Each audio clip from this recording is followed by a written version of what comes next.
Disclaimer. दोस्तों, ये कहानी केवल एक काल्पनिक रचना है। ये केवल लेखक के द्वारा रची गई यह एक कहानी है। इसका वास्तविक जीवन से कोई भी संबंध नहीं है। कृपया आप कहानियों को केवल मनोरंजन की दृष्टि से ही सुने, और साथ ही अगर आप इस चैनल नॉवल स्टोरी 2.6 पर पहली बार आए हैं तो चैनल को सब्सक्राइब और वीडियो को भर भर लाइक करना ना भूलें। धन्यवाद। Episode 1। Radhe Radhe. Hello my dear readers, उम्मीद करती हूँ आपको ये नोवेल अच्छी लगेगी। तो चलिए स्टार्ट। एक लड़की एक खाए आगे अपने घुटने के बल बैठी हुई थी। उस लड़की के कमर से नीचे आ रहा थे उसकी नीली आंखें समुद्र के पानी जैसे नीली और गहरी थी और साफ थी। उसका छोटा सा खूबसूरत चेहरा किसी का भी दिल की तेज कर देने वाला था। उसके पतले गुलाबी होठ गुलाब की पंखुड़ी की तरह खिला हुआ था। उसके बाल के कुछ लाते उसके गाल को चूम रहे थे। स्ट्रीट लाइट में उसका शरीर सोने की तरह चमक रहा था। वो लड़की देखने से 21 साल की लग रही थी। एक लड़का उस लड़की की तरफ देखते हुए बोला, बॉस जो भी बोलो ये लड़की है बहुत खूबसूरत, बिल्कुल जन्नत के हूर की तरफ। उसका बात उसके बगल वाला लड़का, जा तुमने बिल्कुल सही कहा, मेरा दिल तो एक इसको चखने का कर रहा, लेकिन क्या करूं, अभी बिग बॉस आने वाले हैं न, इसलिए मैं अभी कुछ कर नहीं सकता। तभी वो पहला आदमी बोला, कोई बात नहीं बॉस, हम लोग उनसे इस मांग लेंगे, वैसे वो लोग इससे मार ही देंगे ना। हाँ तुमने बिल्कुल सही कहा, बस एक बार बॉस को आ जाने दो, उसके बाद हम इसको भी देख लेंगे।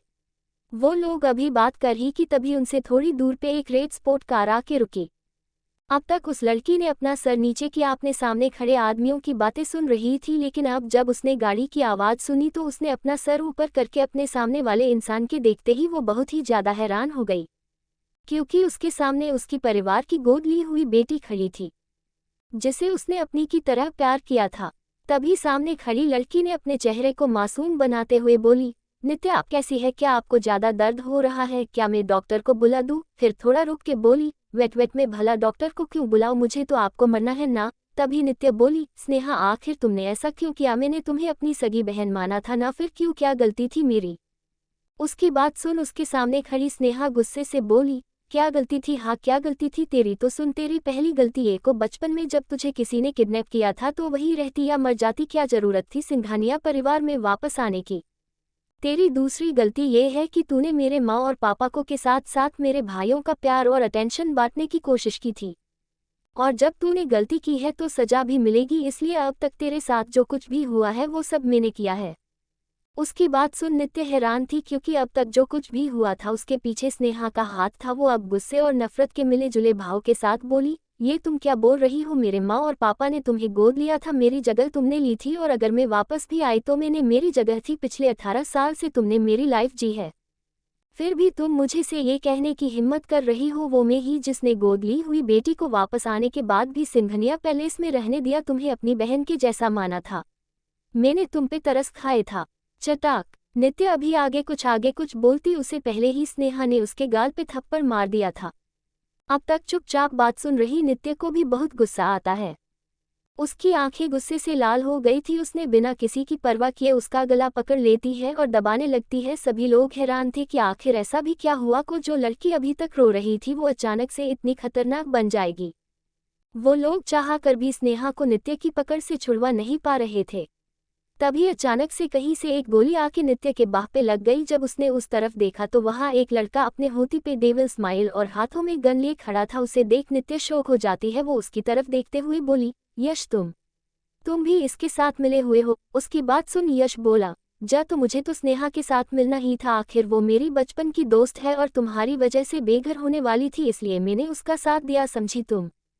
फिर वो स्नेहा की तरफ देखते हुए बोला, स्नेहू क्या तुम ठीक हो, इस लड़की ने तुम ज्यादा दर्द तो नहीं दिया ना? उस बात सुन स्नेहा बोली, नहीं यश मुझे कुछ नहीं हुआ है, लेकिन तुमने नित्य दीदी के ऊपर गोली चला के अच्छा नहीं किया है, देखो तो उन्हें कितना खून आ रहा है।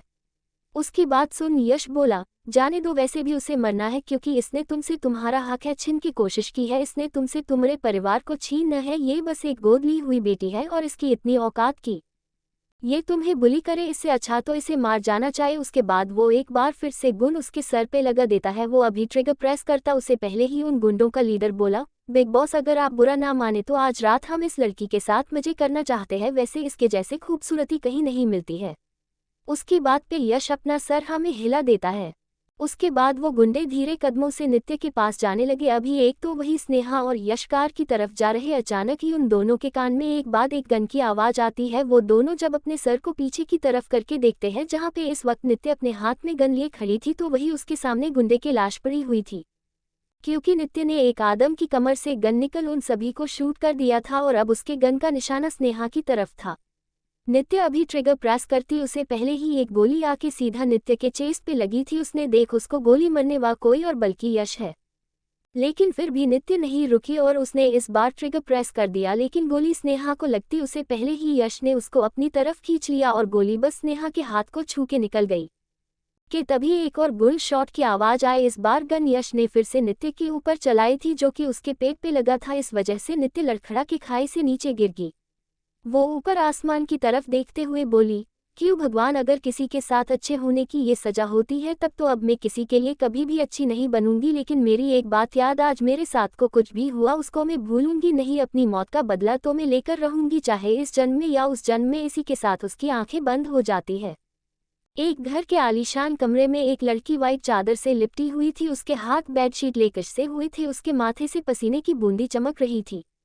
वो लड़की एक झटके से बेड पे उठे हुए चिल्लाई में बदला लूंगी। इसी के साथ वो आप आंखें को खोल देती है और अपनी नीली और खूबसूरत आंखों से अपने आसपास देखती है। फिर अपने आप से बोली, मैं कहाँ हूँ, लेकिन अपने आपस की चीज को गौर से एब्जॉर्ब से करने बाद बोली, ये घर तो मेरा वही घर जहाँ मैं सिंघानिया पैलेस से पहले रहती थी।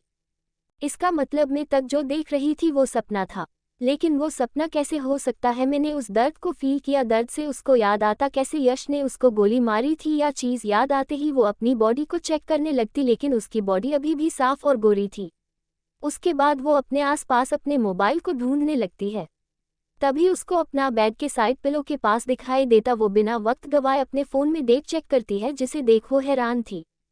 आज के लिए बस इतना ही। कैसा लगा आज का एपिसोड कमेंट बॉक्स में ज़रूर बताना, और हमारे चैनल नॉवल स्टोरी 2.6 को ऐसे ही सपोर्ट करते रहिएगा। धन्यवाद।